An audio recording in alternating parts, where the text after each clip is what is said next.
afternoon, and welcome to this month's. This is an educational presentation. It is not meant to take place or medical or of your doctor visits or offer any professional or medical advice. So please reach out to professionals if you have any questions or concerns about what you hear on any of our broadcasts and anything you hear today. So let's talk about.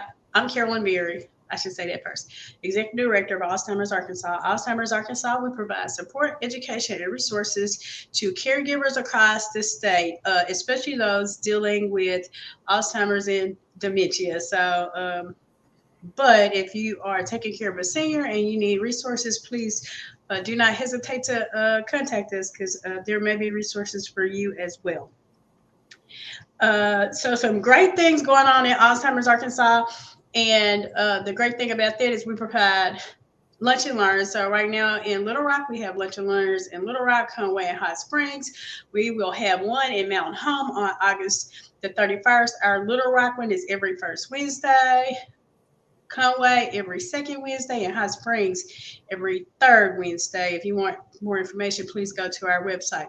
We also have some other great things next Tuesday, Coffee with Carolyn and Gigi. If you are a caregiver and you are looking for support, wanting to get some direct questions asked about your caregiver journey, resources, please join us. Grab a cup of coffee, come and sit with us. Let's talk about it and figure out how we can be a resource and support to you in a informal environment with others. We also have the Walk of Love coming up in Little Rock, Conway, and Hot Springs this year. Please check us out at the website for more details.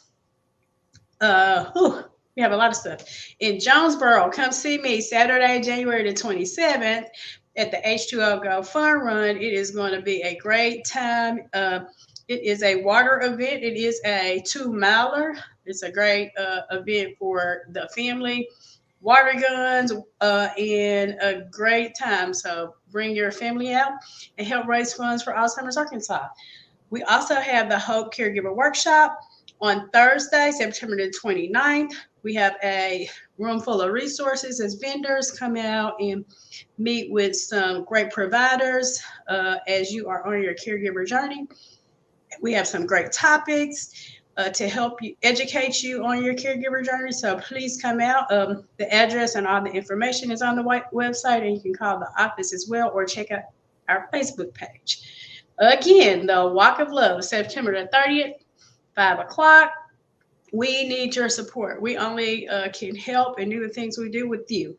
It's going to be a great time, food, fun, and a great way to support our organization and caregivers across the state that need much needed respite and just support and education. So please come out and figure out a way to support us. We do take donations. We would love to see your face at the event.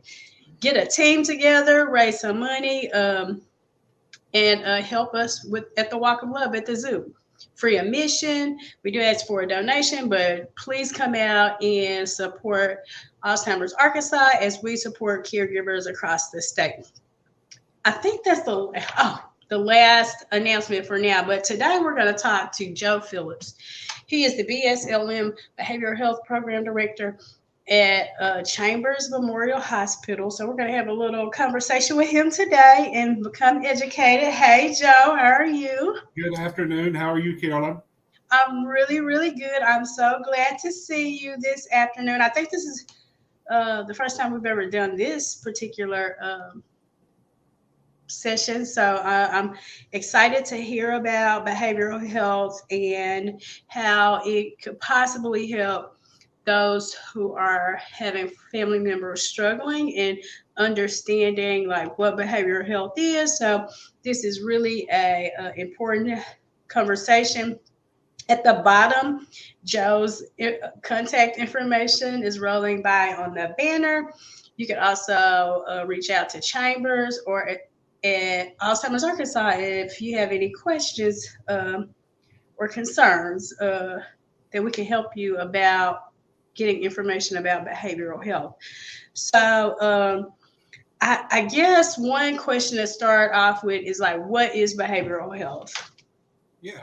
Well, first, let me say, Carolyn, thank you to you and your team and Alzheimer's Arkansas for allowing us to have this time on Let's Talk and reach out to so many viewers. And so, when we hear the term behavioral health, a lot of times it's synonymous with mental health. The only real difference is that mental health really just deals with the chemical makeup, kind of from a biological standpoint of the brain, where behavioral health, we're not only doing that, but we're also treating them holistically. Behavioral health also, it kind of pertains to some of the symptoms that people are exhibiting as a result of some type of chemical imbalance or mental illness that they may be suffering from. And so that's kind of the gist of what behavioral health is.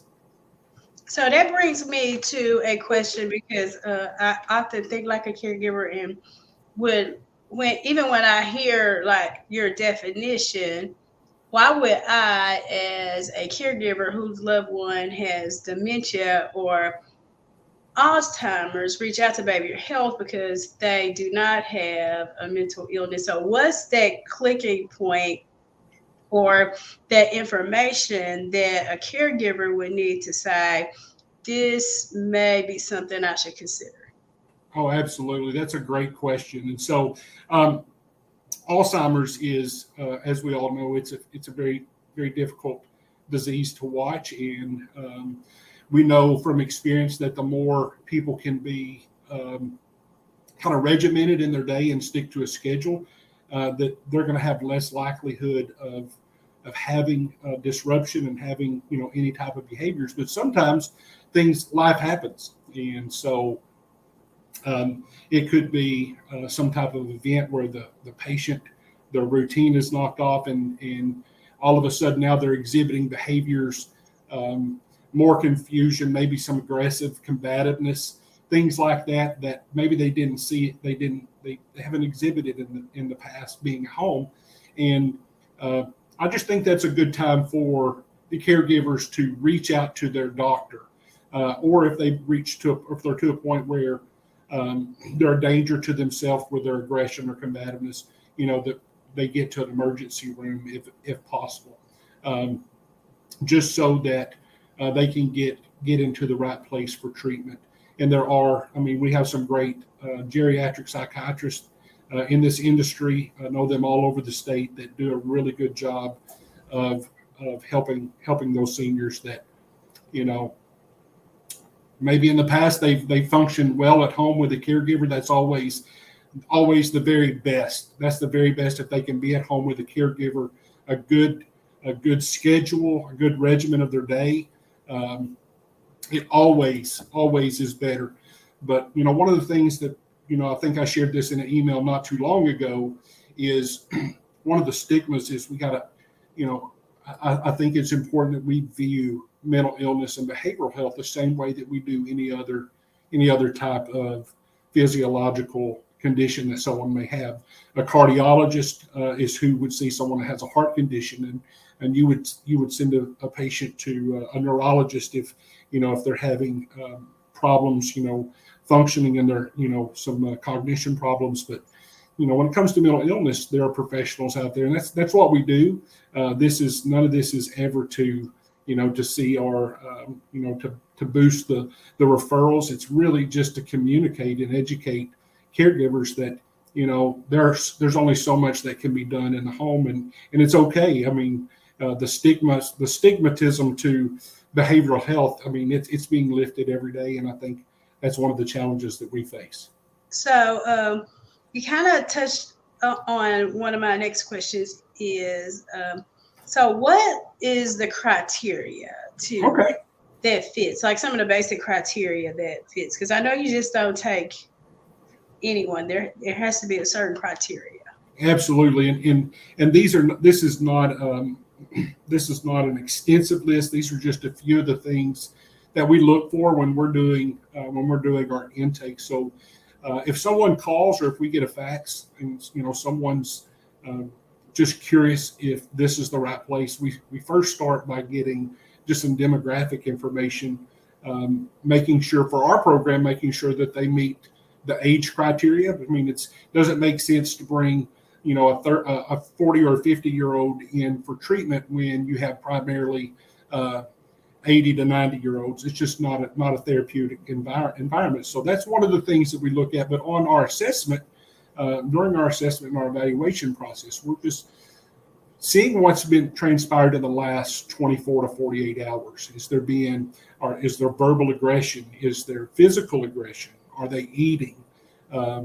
Maybe they've stopped taking their medicine. Maybe they're not easily redirected. A lot of times we have patients that are having auditory or visual hallucinations, and those are pretty good indicators of patients, that are in need of inpatient services, but not always. Carolyn, a lot of the inquiries that we get and the assessments that we do, patients may be exhibiting some of those symptoms, but it's related to something else, and that is a form of delirium that is usually cleared up with time. And so the main thing is just, and those symptoms that I shared with you just then, those primarily will be for the patients that Alzheimer's Arkansas is reaching. That's the audience that we're talking to today. But of course, we always, being behavioral health, if patients or if your caregivers are dealing with patients that are suicidal, or maybe they're attempting to end their life, or homicidal, maybe they're attempting to harm someone else, that's pretty much automatic criteria for inpatient. And a lot of times, if we don't have families that are willing to admit those patients with the proper, whether it be power of attorney or guardianship, at that point, a lot of times our physicians in this industry will have to put, an involuntary hold on them so that they can get the treatment that they need. I think you brought up an important fact, as people, some caregivers consider behavioral health, is that people have the right to make their own decisions unless a caregiver has a power of attorney or guardianship. Could you speak on that for a little bit? Sure. So people, they have the right to, we all have rights that are endowed upon us by being American, the freedoms that we have here.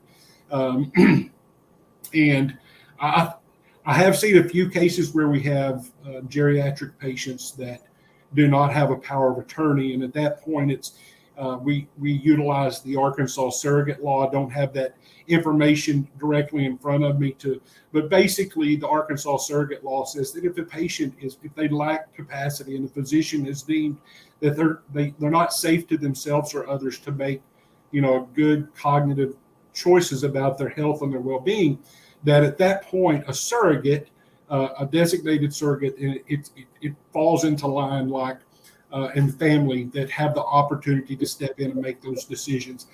We don't like to use that. It just raises a lot of questions, but it's there. It's there for these situations that we have.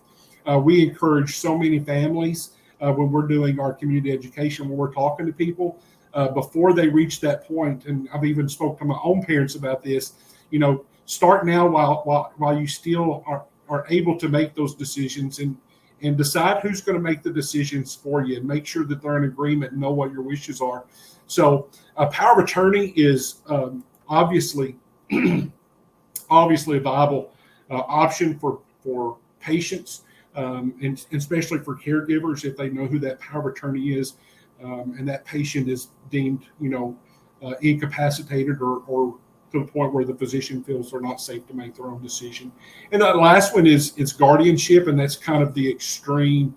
That's the extreme, kind of like it's taking custody of or having custody, and sometimes that's given voluntarily. And there we've seen occurrences here in our facility where families just have to do it through the court system, and it's hard to see, it's hard to deal with, but we're so grateful, that we have those avenues and ways here in Arkansas so that patients can get the right care. Okay, so let's also another thing that you brought up was the increasing need for behavioral health in the industry. What does that statement mean?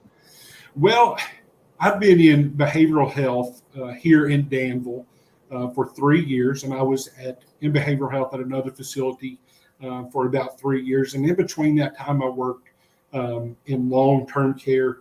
And one of the things that we're seeing is just some of the stigma. The stigma is being lifted, and we have the generation now of the caregivers and the families that are taking care of their parents starting to realize more and more that some of these behaviors are not just, our loved ones just getting old and getting cantankerous, that it really could be something else that's going on. And so with that, we've seen an increased need. I would also say that COVID, since the COVID virus has happened, we see so many more people that are unable to get out and to socialize. They're confined to their home, and that definitely has an effect on their mental illness and their behavioral health. One of the things that we saw earlier in the COVID crisis was we saw and still see sometimes patients that are gripped with fear and not willing and don't have the resources to get out and get their medication, and so they just stop their medication. There are mentally ill patients that are on routine or regular injections to keep their mental health intact and in check, and when they're gripped with fear, they're unable to get out and do that. And so we've seen just the psychological effects of the COVID virus and its effect on people, but also just in how it's disrupt life. I mean, their routines are changed, and I've shared this a few times. I shared this earlier. One of the hardest things to see, especially dealing with dementia, is a patient that is doing so well because they've got the right caregiver, they're on a good routine, they're on a good regimen of medicine, but then something happens. The caregiver gets sick, or the family member has to have surgery, and those are things that we've experienced, and that dementia patient who was doing well for the last 5, 6, 10 years, whatever, is now having a psychotic event and combative and non-compliant, and it's just because the routine has been broken, and that just so we see all of those things contributing to the increased need for sure. Okay, so there's something I wanted to touch on, and you made a statement. Can you tell me what behavioral health is not? A misconception that a lot of people have about behavior. Yeah, and I asked my caregivers in the audience that's viewing this today to please don't be offended by any of my terminology, because I'm pretty plain spoken. We're not a nut house, we're not the crazy house, and that's one thing that just goes all over me whenever I hear even in my daily life, when people say, "What do you do?" I say I work in behavioral health, and you work in the psych ward.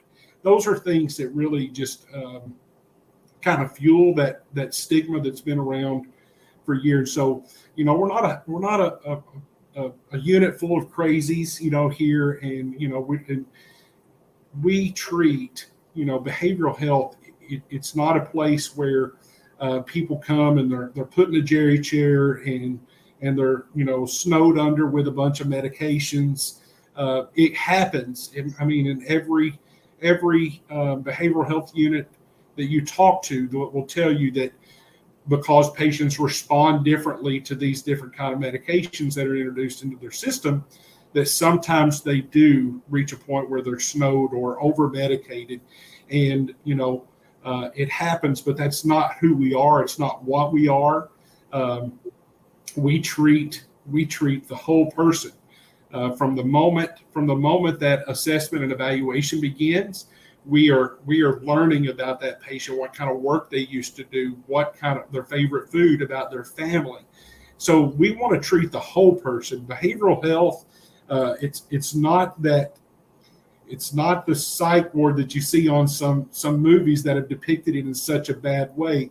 It's really a great place where patients are getting treated holistically, mind, body, um, emotional, spirit, everything. I mean, if they request, we have all of those things here in um, just once again, I keep saying this, it kind of goes back to, the stigma, that just such a stigma over behavioral health that we're trying so hard to change.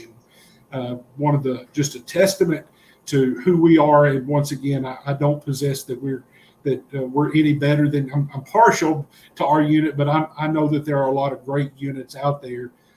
Just one of the things that I've noticed is families over, I mean, the past 3 years here, numerous number of families, caregivers, workers that come to work here, and they're initially scared. And we're admitting one right now. I mean, that the family is just, they called and wanted to make sure that we're not what they thought that we are. And almost every occurrence, Carolyn, we hear again and again, they're so glad that they found us. We're so glad that they was able to get their mom or dad or loved one here and get the treatment that they need. And we try to be open and honest. Very seldom in behavioral health, especially when we're dealing with dementia patients. Very seldom is it a one and done. These medications, their bodies build up tolerances to the medication. And so we see sometimes patients in every 3, 4, 5, 6 months, whatever, just so that they can have a medication adjustment. And these medications, they just need to be monitored in an inpatient setting because of the effect that it has on them. But, I would say this, the best thing that I could tell people, if you want to know what behavioral health is and what it is not, just inquire about one. Think about those families, or maybe it's a caregiver that they're seeing now. Just step outside of the fear box just a minute, make the contact, whether it be with, I know that there are probably some facilities out there that there are some bad experiences, and I hope I never am a part of that. But I think for the most part, the people that I know in this industry, their heart's right, and they truly, it's all about patient-centered care and making sure that when that patient's with us, that they receive the best care, just as they were in an acute hospital, but also make sure that the family is informed of what's going on. So thank you for all that information. I'm going to kind of put a few points for caregivers. So number one, behavioral health is not a psych unit. It is appropriate for Alzheimer's and dementia patients if they meet the criteria. Absolutely. And that you look at the whole person, right? Yes. Try to treat the whole person. And in fact, the whole family unit, the caregiving unit, to make sure that everything is fine when they return back to their home environment. To look at behavioral health like you would look at any other specialty health treatment. So if you had a heart issue, you go see a cardiologist. So Sure. looking at behavioral health is like there's behavioral problems or cognitive issues, then you reach out to the appropriate Yes. for that treatment. Also, just knowing that there's no stigma in it and there's support. So, and having I would like to say, ducks in a row, and I always say this for any reason, not just for behavioral health, is having a POA, having things in place to make that those treatments easier to access. So thank you, Joe, for your time. Of course, this is Joe Phillips.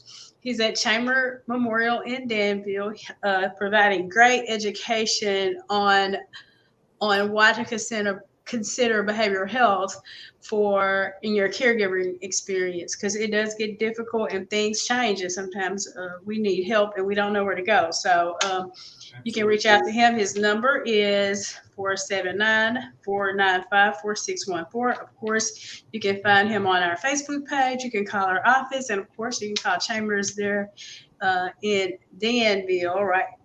That's right. Danville. Danville, yes. So thank you for joining us today. That was great education. So thank you so much. I'm going to follow up with some great things going on at Alzheimer's Arkansas again.